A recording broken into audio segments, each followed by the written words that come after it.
छत्रपति शिवाजी अक्सर अपने गुरु समर्थ गुरु रामदास से मिलने जाया करते थे। समर्थ गुरु की त्याग और आनंद को देखकर शिवाजी का मन भी कभी कभी इस परेशानियों से भरे राजकाज से छुटकारा पाने को करता था। दिन दुगुनी रात चौगुनी समस्याओं से लड़ते लड़ते शिवाजी बुरी तरह से परेशान हो चुके थे। अब तो वह भी किसी तरह संन्यास लेकर राजकाज के झंझट से बचना चाहते थे। एक दिन ऐसा ही विचार लेकर शिवाजी समर्थ गुरु के पास गए और बोले, गुरुदेव, राजकाज की जिम्मेदारियों से बहुत परेशान हो चुका हूं, सोच रहा हूं संन्यास ले लूं। समर्थ गुरु बड़े ही सहज भाव से बोले, अवश्य संन्यास ले लो।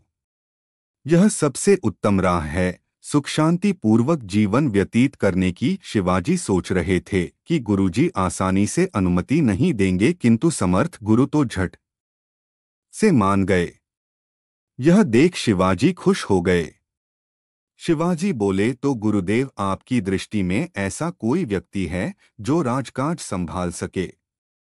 कोई ऐसा जो कर्तव्य पूर्वक संपूर्ण राज्य का पालन पोषण कर सके? समर्थ गुरु बोले, मुझे दे दे और निश्चिंत होकर सन्यासी बन। मैं किसी योग्य व्यक्ति को नियुक्त करके सारा राजकाज संभाल लूंगा। हाथों में जल लेकर शिवाजी ने अपना संपूर्ण राज्य समर्थ गुरु रामदास को दान कर दिया। इसके बाद शिवाजी महल में गए और कुछ मुद्राएं भावी खर्चे के लिए लेकर जाने लगे। शिवाजी जा ही रहे थे कि समर्थ गुरु बोले, अरे शिवारु, राजदान कर दिया तो राज के धन पर तेरा कोई अधिकार नहीं। आठ राज्य की मुद्राएं तू अपने साथ नहीं ले जा सकता। गुरुदेव की तर्कपूर्ण बात सुनकर शिवाजी ने मुद्राएं वहीं रख दी और चल दिए। शिवाजी थोड़ी ही दूर गए थे कि समर्थ गुरु बोले, अरे शिवा, अब तो तू सन्यासी हो गया है। आठ राजसी वस्त्रों में जाना सन्यास के अनुकूल नहीं। इतना कहकर समर्थ गुरु ने शिवाजी के लिए भगवे वस्त्रों की व्यवस्था करवा दी। भगवे वस्त्र पहनकर शिवाजी चल दिए कि पीछे से समर्थ गुरु बोले, ध्यान रहे, तुम इस राज्य की सीमा में भी नहीं रह सकते। शिवाजी बोले, हाँ ठीक है गुरुदेव। शिवाजी थोड़ी दूर गए थे कि फिर समर्थ गुरु बोले, भाई, तुम जा तो रहे हो, लेकिन भविष्य के बारे में भी कुछ सोचा है या नहीं? शिवाजी बोले, भगवान भरोसे हैं गुरुदेव।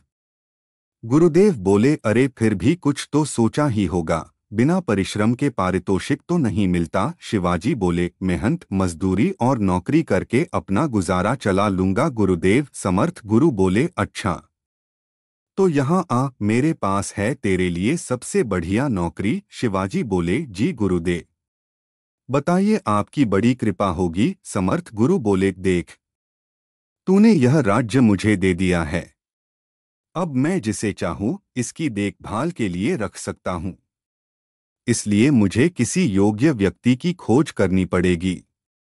आठ मैं सोचता हूं कि तुम इसके लिए सबसे अधिक योग्य व्यक्ति हो। आज से तू मेरा राज्य संभालना।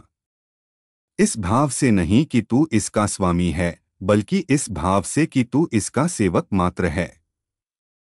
तेरे पास मेरी यह अमानत है।